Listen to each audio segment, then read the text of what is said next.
Hello, everybody. So we're looking at 18.1 part 2 today, volume of prisms and cylinders. Okay, before we get into it, go ahead and get the title here, get this definition of volume, and get this drawing of a prism right here. So go ahead and do that. Okay, so first things first, what is volume? What does it mean? Let's read it. It says the volume of a solid is the number of cubic units contained in its interior. Okay, volume is measured in cubic units, such as cubic centimeters. All right, so first things first, volume. It's all about the inside of your solid. And by the way, a solid is kind of the generic term we give to any 3D object. All right, but the volume is all about the inside. You can think of it as how much water would I be able to pour inside of this box that would take up the volume of it. All right. Volume is measured in cubic units. If you guys remember when we were looking at area, that was in units squared. Okay. When we go to do volume, it's actually going to be in units cubed. Okay, and it's just kind of another technicality, but it's because we're multiplying, I guess, the units 3 times. But you guys will see that when we get into the formula. All right. This right here is an example of 1 cubic centimeter. All right. And you can see, 1 by 1. All right. The question is what happens when we get different values here? What if this was a 3, a 5, and a 7? Okay. What would be the, volume of this shape? That's what today's going to be all about. Okay, so yeah, we're going to be looking at prisms as well as cylinders, and I'll show you what those two things are. So yeah, let's take a look at the formula. Okay, so here it is. Here's the formula for finding the volume of a prism and cylinder. Pretty simple formula. Volume equals capital B, which stands for area of the base, times H, which is the height of the prism or cylinder. All right. And if you guys take a look over here, we have an example of a prism and a cylinder. All right. A prism, and the easiest way of thinking about it is it's a box. I don't know. It's a really simplified way of saying it, but that's what I think of when I think of a prism. And then a cylinder is just that. You can think of it as the shape of, a can of soda. Okay. So yeah, go ahead and get this formula, and then get these two drawings, and then I'll break it down a little bit more. Okay, so first things first, this is the most important part of this formula. The capital B, okay, it represents the area of the base of your prism or cylinder. If you guys take a look at this prism right here, the base of this prism would be considered this bottom part right here, okay? And if you guys look at this one, it looks like it's a rectangle. So what would go in this spot would be the formula for the area of a rectangle. Okay, if we were finding the volume of a cylinder, the base of a cylinder is a circle. Okay, so what would have to go in this part would be the formula for the area of a circle, which if you guys remember is pi r squared. So the big thing to remember on these problems is capital B is never just a number. Okay, it is a formula to find the area of the base. Okay, and your base, the shape of the base changes from problem to problem. Sometimes it's a rectangle, sometimes it's a circle, sometimes it's a triangle. It just depends. Okay, so that's the biggest thing. The height is pretty simple. The height usually just goes, from one base to the other. And I say usually, but it always does. Okay, that's the easiest way to find it. A segment that connects both bases is going to be the height. Okay, same thing here. This base on the top and the bottom is connected by this, and that would be our height, which, by the way, any of these lines could be considered the height. That'd be the height, that'd be the height, that'd be the height, but we just show one of them in our little example. Okay, so that's the big thing here. So obviously this is why in our last lesson we went over finding the area of simple shapes like rectangles and circles and triangles, because now we need to use them to plug into this even bigger formula to find volume. Okay, so let's go and try some of these. Okay, so first example, we're going to find the volume of this prism. Go ahead and copy this, and we'll get it together. Okay, so here's one important thing to know. Actually, maybe I'm getting ahead of myself. Let's just go ahead and write out the formula for our prism. Okay, so to find the volume of a prism, volume equals capital B, area of the base, times H, the height of the prism. Okay, here is the big question. area of the base. What is the base of this prism? Okay, well, one thing to note, there are always two bases on a prism or a cylinder. If I go back to this, okay, we highlighted this one on the bottom, but this could also have been considered a base up at the top. Okay, this thing right here. Okay, and the big thing to know about the bases is they are always parallel to one another. They're always going to be side by side. All right, same thing with this cylinder. You guys notice we have this base on the bottom. Okay, this one up here is also considered a base. All right, and the reason why I know that's the basis is because notice that they are parallel to one another. You know, they're running the same direction. Okay, so all of that to say, I'm going to call this right here on the bottom the base of my prism. Okay, and you can highlight it if it helps. I don't think it's a bad idea. Maybe put like a capital B in there. Okay, and what we need to do is find the area of this base. Well, I noticed that this base is a rectangle. And if you guys remember, the formula to find the area of a rectangle is base times height. Okay, so for capital B, I'm plugging in the formula to find the area of a rectangle, base times height, and then times capital H, the height of the entire thing. Okay, this is where using the capitals and the lower cases is really important. All right, this H represents the height of our rectangular base. This capital H represents the height of our prism. Okay, so anyway, let's plug in these numbers. Okay, so focusing on finding the area of this rectangle on the bottom. Remember, base times height. Technically, these are at a 90-degree angle, though they're not showing it out on this. But yeah, the base and the height of that rectangle, 8.4 times 3.5. Okay, and then times the height of our entire prism. Okay, notice the height are these lines that are going from this bottom base to the top base. All of these are technically the height, and they're giving us the value right there, 5.6. Okay, so that was a lot to explain, but really notice we're just multiplying, to find the area of this thing times the height of the whole thing. And we're just going to type this into our calculator and get our answer.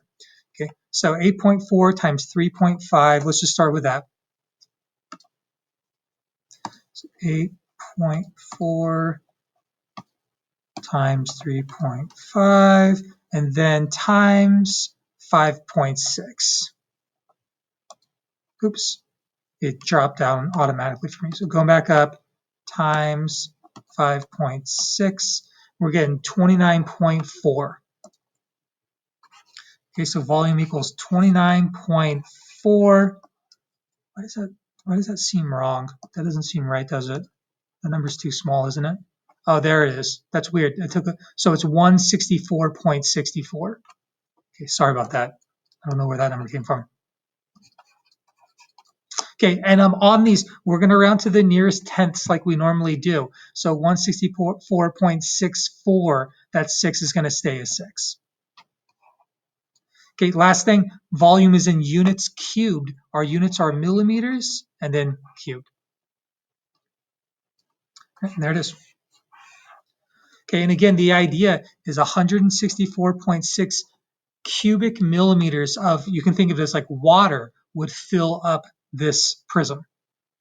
Okay, cool, let's keep on. So let's try another one together. We're going to find the volume of this cylinder. Go ahead and copy this and we'll do it together. Okay, so first things first, the formula for the volume of a cylinder. Volume equals capital B, area of the base, times capital H, the height of the cylinder. Okay, so big thing on all of these problems, the very first thing we need to figure out is what is the formula for finding the area of the base of this, solid. This base is a circle, right? Okay, so what is the formula for finding the area of a circle? Pi r squared. Okay, if you haven't memorized that yet, now's the time to do it. Okay, it's not worth having to dig back in your notes. Okay, and then times capital H, the height of the cylinder. Okay, so we just need to first figure out the radius of the circular base. If you guys notice, they're giving us the diameter. So something to maybe add in our notes is we know that our radius is going to be half that, 5 inches. Okay, so pi 5 squared times the height. Remember, the height is always going to go from one base to the other base, 13. And this is what we're typing into our calculator. So pi 5 squared times 13. I'm going to delete this. All right, so let's see, where's pi again? There it is, pi 5 squared times 13. Okay, and I'm getting 1021.01, so that 0 is going to stay as 0. So 1021.0. All right, and again, units cubed are units are inches, so in inches cubed. Okay, so 1,021 cubic inches of, again, water, I think is the easiest way to think about it, would fill up this cylinder. So, this is a very, very large cylinder. Okay, yeah, so let's do one more of these together. Let's take a look at this other prism here that asks us to find the volume. Go ahead and copy this, and then I'll have you try one after.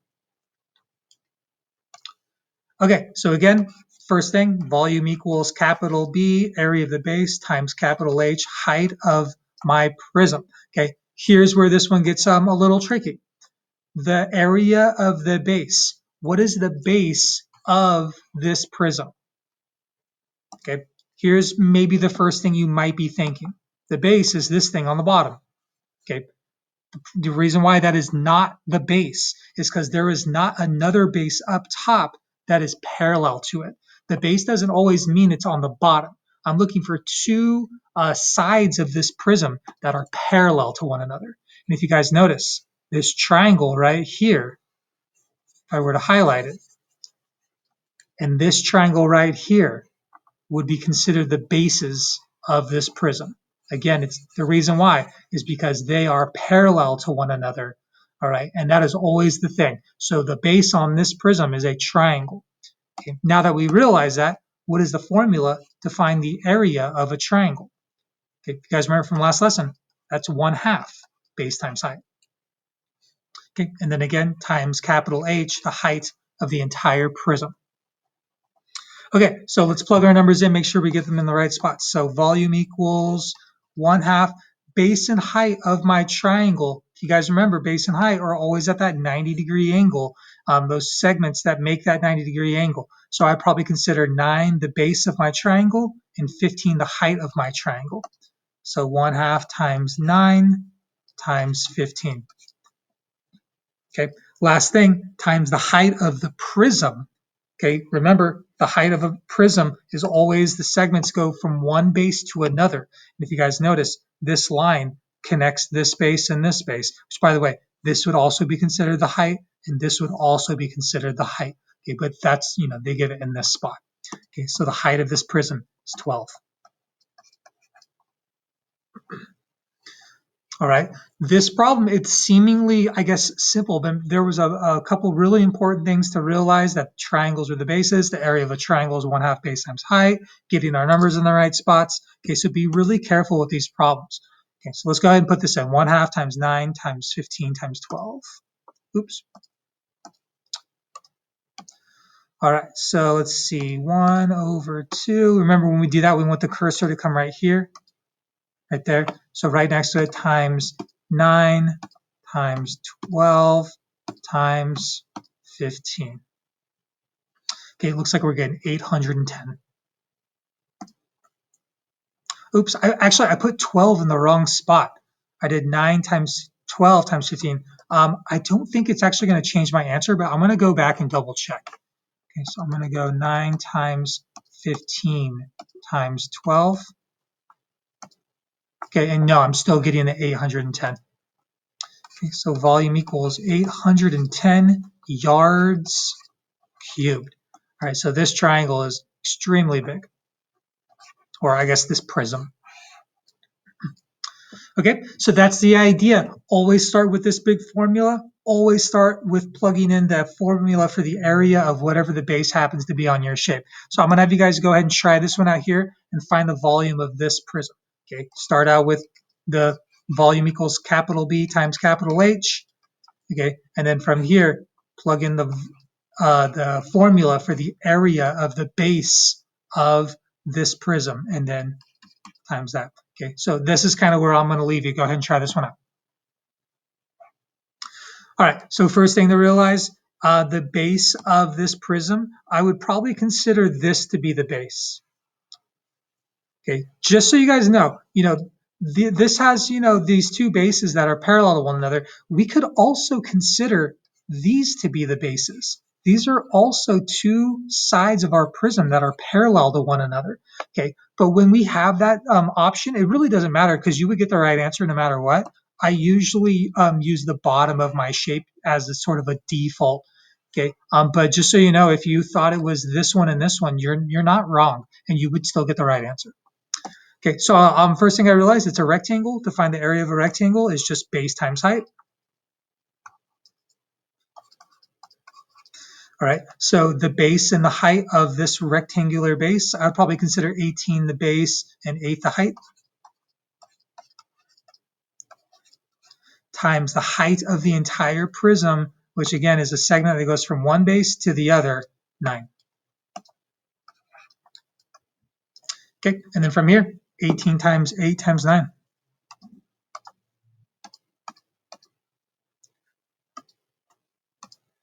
18 times 8 times 9 gives me 1,296.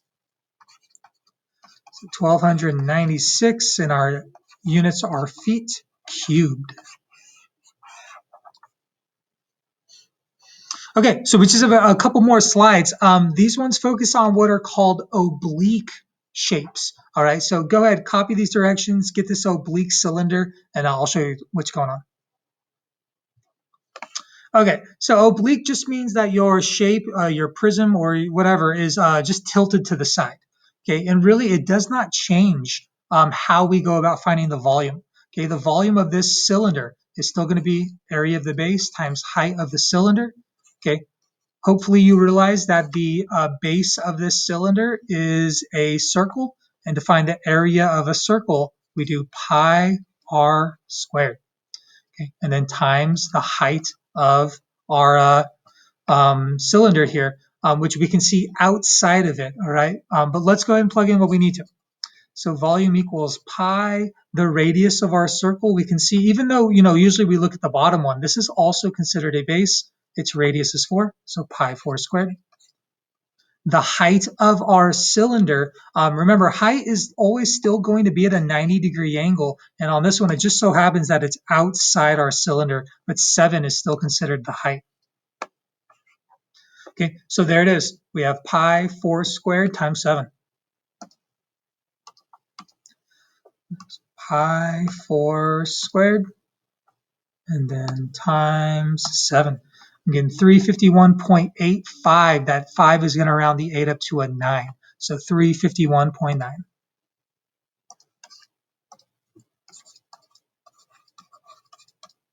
All right, our units, centimeters, so centimeters cubed.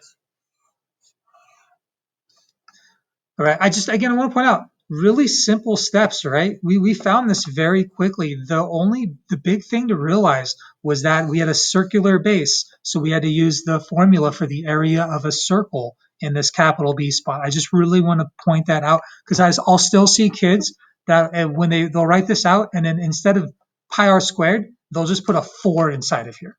Just 4, 4 times 7. No, it's not that simple. Okay, cool. So I'm gonna have you guys try one last problem on your own. Go ahead and find the volume of this oblique prism right here. Okay, try it out. All right, so volume equals capital B, area of the base, times the height of our prism. Okay, here's the big thing. What is the shape of the base of this prism?